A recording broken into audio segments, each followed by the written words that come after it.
Welcome to the interview presented by Alabama Wrestling Forums. I'm Jackson Bass, here with bigger coach Adam Hicks. How you doing today, Coach? Doing well. Thank you. So let me start off by asking you, what got you into wrestling? Oh, I grew up in central Pennsylvania, so from the age of 4 or 5 years old, it's kind of like t-ball or soccer. I mean, kids grow up in Pennsylvania, especially central Pennsylvania, wrestling their whole life. So really, it was just something my dad did, and friends, relatives, everybody just kind of grow up wrestling. So yeah, that's kind of what got me into it. Was that a big culture shock when you came down here, that it's always really sunny around here? I know that. Oh yeah. That's going from the very beginning of, I guess, my wrestling career here to where we are today, and really college and job, and there's a whole journey that has brought me to Lower Alabama, the Gulf Coast area. But yeah, for the last 8 years, I'll back up even a little further. For the first 10 years, I've lived in Mobile, Alabama. I kind of looked around. Was there any high schools that had wrestling? Like, how could I be involved and, continue after college with the sport that, I've grown up my whole life doing, being around. And there was nothing. A few years later, somebody just happened to see me out in public with a cauliflower ear, and they were a professional MMA fighter. And they asked if I fought, and I explained to them that, I wrestled growing up in, high school up north and in college too. And so I walked into this MMA gym, and that's pretty much what got me started coaching in the South. I started coaching some fighters. Then we started some jiu-jitsu takedown classes for the kids. And that's what got me back into coaching probably around 8 years ago. But for the first 10 years, I was kind of, aimlessly wandering around here down in the South, just working full time. And so that's what got me into it, kept me in it. Oh, that's awesome. So you mentioned you wrestled in college. What was your college wrestling experience like? Oh man. So I started varsity for 4 years in college, and in high school, I played 3 sports. So there was not a lot of year-round wrestling like a lot of kids who dedicate. That's one thing I've noticed down here, is that usually some of the better wrestlers that I've met or in the South are really one-sport athletes who do train club off-season, freestyle, Greco. There's a lot of actually really good clubs in Alabama I'm learning about, from Huntsville, Birmingham, all the way down here. So yeah. Go back again. I'm not sure if I answered your question or not, but the college, there we go. In high school, I was going with all the different sports, 3-sport athlete, and I had a lot of injuries through football and whatnot, which carried over into wrestling season. So I maybe had 50 to 60 high school career wrestling matches. There's some kids down here in the South who have that, in one season. Going to college, I had around 165 wrestling matches in college. So that experience, that is really, the focus of my wrestling career, was just some of the lessons, the injuries, perseverance, to get through 4 seasons of 160 wrestling matches was definitely, was a challenge, and yeah, was tough, but definitely worth it. I enjoyed every second of it. Where did you wrestle in college? I wrestled at Pensacola Christian College in Pensacola, Florida. So when I was a sophomore in high school, I was attending Ken Chertow's wrestling camps in State College, Pennsylvania, home of Penn State. And the head wrestling coach at Penn State at the time went to my old high school, Mount Union High School in Central PA. So we were very familiar with a lot of the clubs and a lot of the off-season wrestling in Penn State, Central PA area. So Ken Chertow's clubs, somehow through some connections, I met the Hazewinkles, Jim and Dave Hazewinkle, who were, former Olympians, Greco, Dan Gable, 68, 72 Olympics. They were in Munich through all of that. But they recruited me my sophomore year in high school through some connections that I had through those clubs like Chertow's. And I took a visit to Pensacola, Florida, and they showed me the beaches, the coast, and I'm from the mountains in Pennsylvania. So the beach kind of drew me down here, and that's all it really took. They had a wrestling program. They were recruiting nationwide, and from Washington State to California, all the way to the Northeast, Michigan, Pennsylvania. So So they kept up with me, and I was recruited by a few other schools, but they were really the only ones who they would mail me handwritten letters. I mean, they were old fashioned. They were, college coaches in their mid 60s, late 60s back when I was in school. So they were, but they would still get out there and wrestle with the 20-year-olds, the 8 and 19-year-olds. I mean, and they would hold their own, if not, throw them around a little bit. So yeah, college experience with the Hazewinkles was definitely special. And their oldest son, Rob Hazewinkle, is still a referee in Alabama. I've kind of reconnected with him. I've seen him the last 2 years that we've had a program at Baker. And that's been good to see him, because that sophomore year, the first visit I ever had to Pensacola, he was a senior on the same wrestling team, and he threw me around. Yeah, I think he was actually going for the world trials later that year too. After he graduated, he had attended the world team trials. But that was my experience in getting recruited by the Hazewinkles from Pennsylvania to come to Pensacola, and that's the job has kept me in Mobile, so I've been in the South ever since. That's insane. Yeah. I don't know how many of our viewers know who the Hazewinkles are, but they've definitely had an influence down here in the South. So you mentioned that you were over at Port City MMA. Correct. You coached there, and I know you actually did some grappling, some no-gi kind of stuff like that. How did wrestling kind of transition into that? It transitioned pretty well. It's funny because my first ever big tournament was World No-Gi Championships in San Francisco. And I recognized a name that I hadn't seen since high school in my bracket, Matt Greenberg. And I was like, I know that name. And I was like, that's the high school kid in Pennsylvania who was a Division I All-American at Cornell at 197 back. So I immediately started recognizing some of these old college wrestling names whenever I graduated high school back in 2000. So, going on 20 years now. But the last few years, me competing at these jiu-jitsu tournaments, I've recognized some names. And a lot of wrestlers, I think it's a good transition, because although it's submission, grappling, it's, it's joint locks and choke holds for the most part. It is point based. So it's, sometimes that's easy for wrestlers to transition to after they've learned some submission defense. But I enjoy it because it's not as competitive. I guess when you're my age and between the masters divisions, the 30-year-olds, 40-year-olds, it's everybody's there to have fun, try not to get hurt with anybody, and just enjoying competing, feeding that competitive hunger, I guess. And it's actually I've had way more injuries throughout my wrestling career in the last, I'd say, 6-7 years of jiu-jitsu. Yeah. So what brought you to Baker?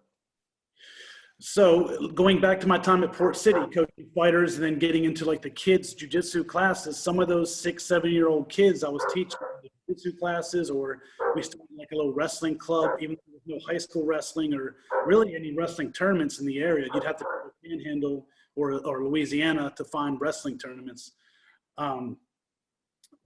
Those same kids that I first taught got it through middle school.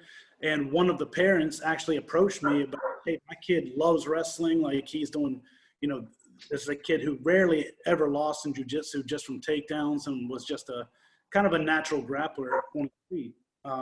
He approached me about coaching at Baker, and we approached the administration at Baker, and that's kind of what got the ball rolling. I don't work for, I'm not for the Mobile Public County School System. I work for a private company here in Mobile as a software engineer and manager. So, I basically get off work and would drive and coach wrestling for the past 2 years starting this program. But they've let me kind of run my own program, run the practices and teach the techniques that I like to teach. And it's been a good fit because I'm not the most extroverted, I guess you could say. And the fundraising, the coaching staff that we do have, they're very well connected through whether it be Mardi Gras organizations or whatnot in Mobile. And they've done a fantastic job raising money, fundraising this program. And we bought a mat from Ironclad our first year, 2 mats, actually, 2 full-size Resolite mats, and was able to fundraise it all and not go into debt our first year, which was big. COVID hit, of course, year number 2, which impacted our fundraising. But already this summer, we're making up some grounds on that with a lot of good ideas and a lot of kids trying out, a lot of parents and stuff investing some time in this off season to help us fundraise for this upcoming season. So Mobile County and Baldwin County have had an explosion of wrestling in the last couple of years. So what would you count a wrestling explosion in that area to? Well, about the time I started coaching at Port City was about the time Baldwin County, about 6 years ago, started picking up. Of course, Satsuma is not in the Mobile Public County school system, but they are in Mobile County. And when I've heard about these teams across the Bay, getting teams, the first thing I asked was, where are the coaches coming from? Because I knew it wasn't a sport that has ever been really, at all, around this area, and then maybe died down and is making a comeback. It just never really existed. So I was really curious about where these other coaches are coming from. And it's hard to say how Baldwin County got its start. I don't know if it's something like a lot of Birmingham area, maybe coaches moved to the area.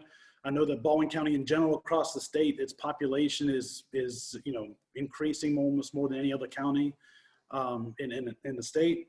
So that might have something to do with it, just relocating and from up north. For Mobile County, we were the first, the first, I guess, school in the Mobile Public County school system to start a program 2 years ago. And last year, Davidson High School, another 7A school, they had a JV team that will become varsity next year and have a varsity schedule, be eligible for like sectionals and whatnot. But there's also 3 other schools. Saraland, I think it's 5A, 6A. They got a program. They have a coach. Alma Bryant is a 7A school in Mobile County. They have a coach and are working together on getting interest in that program. And also Mary G. Montgomery, I think is the name. MGM is another 7A school. So we could have 4 7A teams in the South in Mobile County next year, 3 being a first year, 2 first year, and Davidson being a second year. So definitely I see within the next 5 years, almost every 7A school, if they can find the coaching staffs, because that's really the hard part, is finding competent, coaching staffs that can build a program, not that'll just last 2 or 3 years and then, if they move or then the program just dissipates to nothing.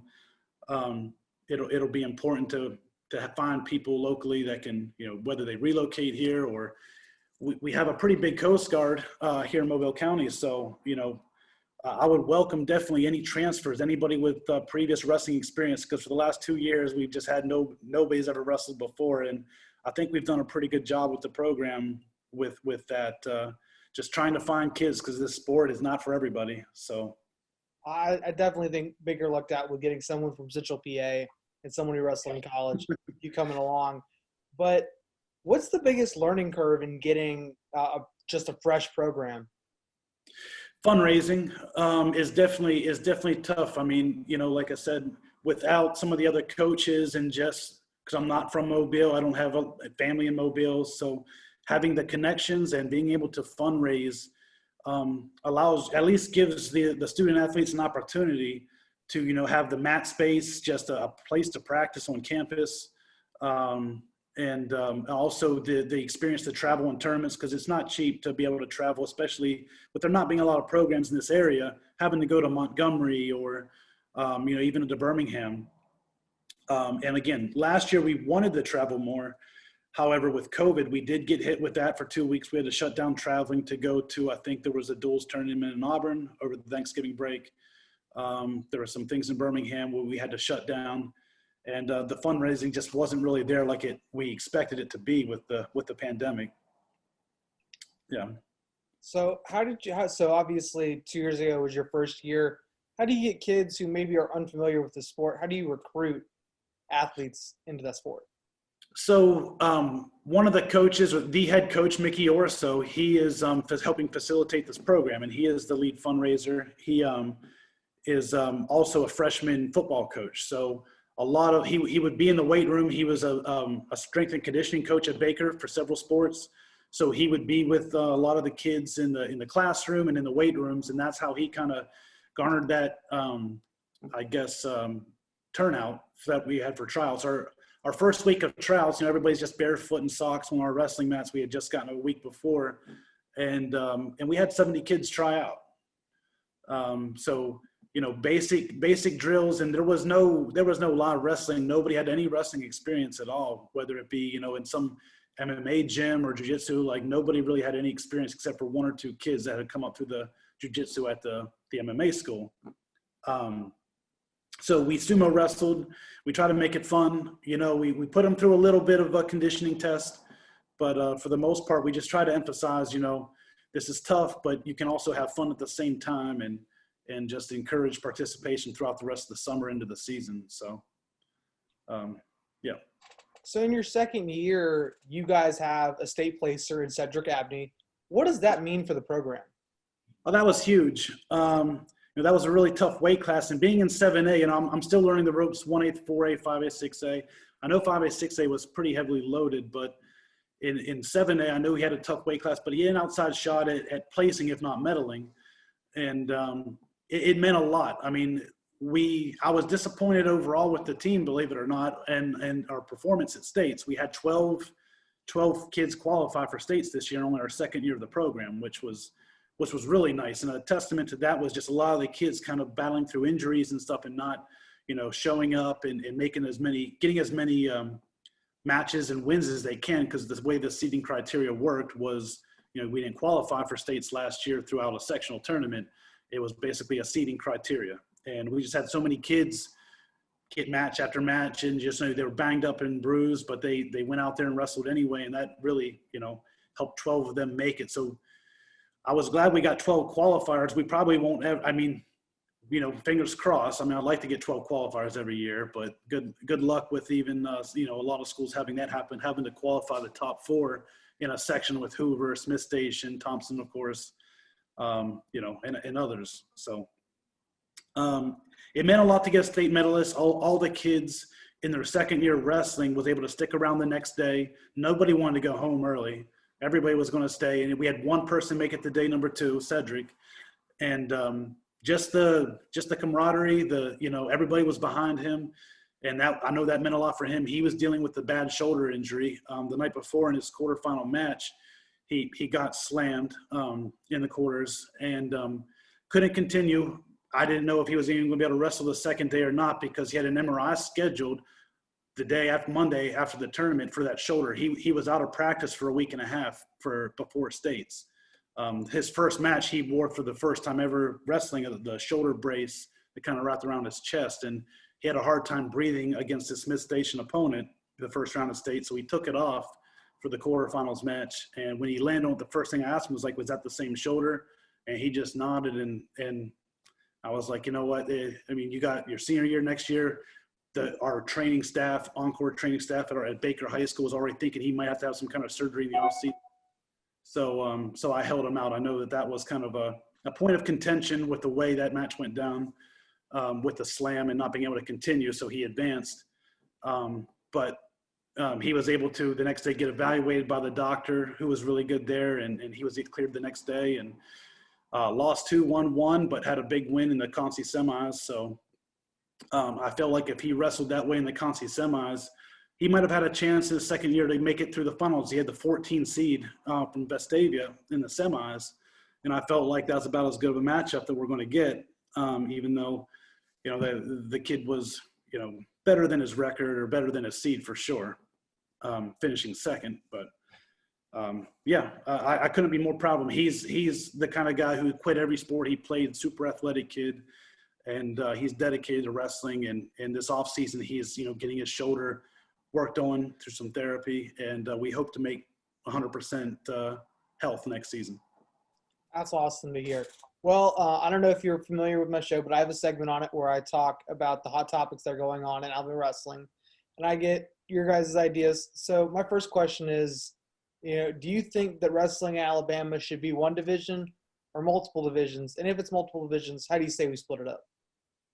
I think it's multiple divisions. I think that look, I don't know too much of the numbers in 5A, 6A, but what I've heard other people talk about, 6A was more, I guess when you look at place winners or medalists or whatnot, 6A was very dominant over some of the 5A schools. So I think that I could see when they do another realignment in another year or so, I'm not sure exactly how Alabama handles that, but I think we'll see a lot of 6A schools bumping up to 7A. So we'll see how that affects, I think that I don't see 1A, 4A, moving up. I don't see a lot of 5As moving back down. But I do think we're going to see some rebalancing of 6A schools bumping up to 7A for wrestling. And I prefer the 3 divisions. Pennsylvania was the same way. We had 2. We had a small school, big school. And a lot of the small schools, the top ones in the state, they could hang right up there with with the big schools from the Pittsburgh, Philly areas or whatnot. And I think when you look at kids, especially in a state that's as competitive as Pennsylvania is, that's as deep in talent, to give the kids a chance to wrestle at the next level, you put on maybe your college application, or you're looking to wrestle in college, having that 2-time or 3-time state qualifier medalist, get you looked at by coaches. I mean, it can help. And whenever you bring it down to just like California, I know has just 1 division, and you do get a true state champion. You do get a true, I guess there's no contention there between a small school state champ, big school state champ. But I think from a point of getting noticed by other colleges and whatnot, which for a lot of the kids who maybe have that ability to place at states multiple years or whatnot, wrestling at the next level is probably what they would like to do if they could be given the opportunity. And in the South, I know there's a lot of, I wrestled in college, Division 1, 2, 3, NAI schools all up and down the East Coast. There's a lot of schools that had, some Georgia state champs, Tennessee state champs, I was never a Pennsylvania state champ, but I would handle my own and went and beat a few of those guys from down here. And, maybe those guys are, if it was 1 division in Alabama, maybe they don't place, maybe they don't qualify for states, and then that's the end of their career. So I think if you're trying to grow the sport in the South and get kids, into those college programs, having those divisions, even though I don't think it negates or takes anything away from their accomplishments, that there's more than 1 division. But maybe one day that can be reconsidered and whatnot, whenever the state's a little more evened out. Well, coaches, do you want to say to my viewers before I let you go? Yeah, just, with COVID hopefully behind us and we can get back to some normalcy this year to keep, having those wrestlers participate in the off-season workouts, and, looking forward to hopefully traveling more of the state and seeing some of the Huntsville area teams this year. We already got our schedule made. And so if we haven't heard of Baker, we will hopefully sooner than later. Awesome. I appreciate it. Well, thank you so much, Coach. Thank you all my people who are watching all this. Don't forget to like and subscribe, and stay cool out there wrestling.